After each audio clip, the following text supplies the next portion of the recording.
Becoming a citizen of a new country, that's a really profound journey, right? Today, we're exploring the official guide, Discover Canada, to understand what that path really truly entails. So, whether you're taking this step yourself, or you're just curious about what's at the heart of Canadian identity, let's break it down together. Right off the bat, the guide starts with this really powerful idea. Just think about it for a second. Deciding to move to a whole new country takes a ton of courage. And then applying for citizenship, that's an even bigger commitment. It's really an invitation to become part of a story that's been unfolding for centuries. And that story, at its core, is a story of immigration. For 400 years, people have been arriving on these shores, and every single wave of newcomers has added to the incredible diversity we see today. You just can't understand modern Canada without getting this continuous journey of new people. Okay, so what does it actually mean to join this nation? You can almost think of it like a social contract. And the very first part of that deal is understanding the fundamental rights and freedoms you're granted as a citizen. This is the bedrock, the very foundation of Canadian society. And you know what? These freedoms aren't some new thing. They have incredibly deep roots, stretching all the way back 800 years to the Magna Carta in England. That's what establishes this long, stable tradition of liberty that's built on the rule of law, not just on the whims of whoever's in charge. So what are these core freedoms? Well, it's the ability to believe what you want, say what you think, gather peacefully with others, and associate with whomever you choose. And these aren't just, abstract ideas on a piece of paper. They are the very principles that make a vibrant, open, and democratic society even possible. Flash forward to 1982, and these historical rights were formally locked into Canada's Constitution with the Canadian Charter of Rights and Freedoms. This is the modern legal guarantee, you could call it the key, that protects every single one of us.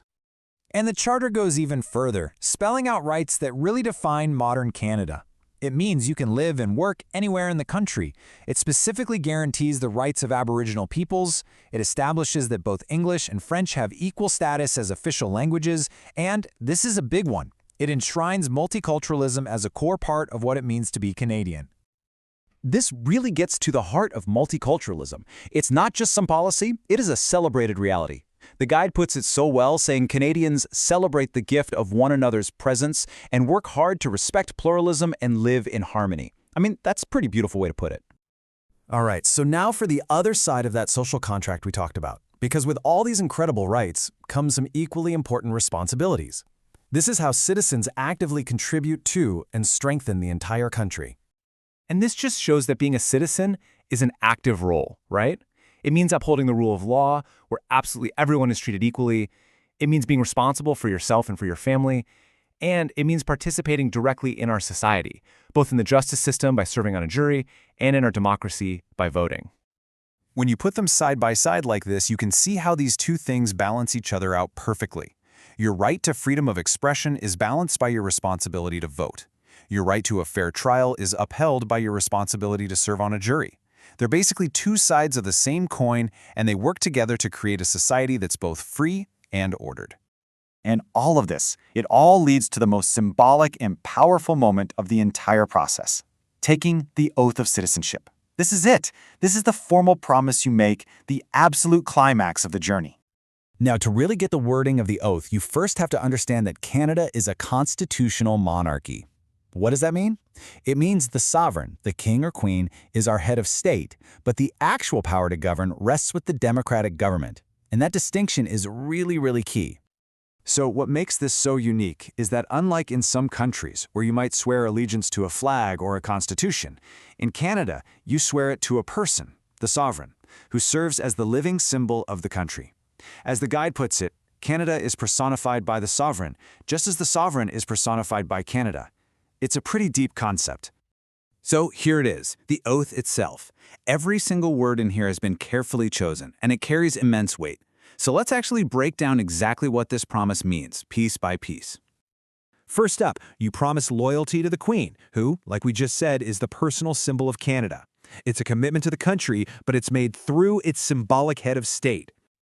Next, you promise to follow the laws of the land. This connects right back to that responsibility of upholding the rule of law, making sure that society stays stable and just for absolutely everyone. Now, this part of the oath is critically important. It was actually added to reflect a deeper understanding of Canadian history. It is a specific promise to respect the constitutional rights of Indigenous peoples, that's First Nations, Inuit, and Métis, and it acknowledges their foundational place in Canada's story. And finally, it all comes together with this one promise: to fulfill your duties. This is a commitment to be an active, engaged citizen, to vote, to volunteer, to participate, and to contribute to the ongoing project of building Canada.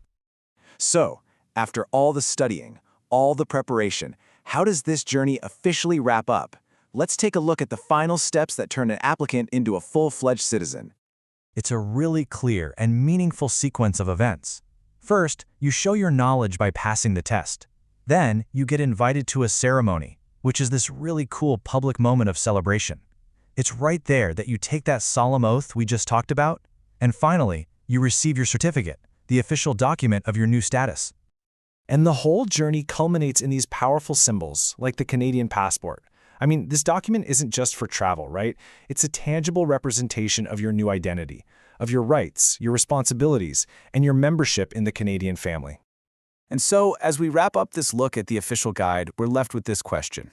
Citizenship is a legal status, yeah, but it's also a deeply personal commitment and a shared identity.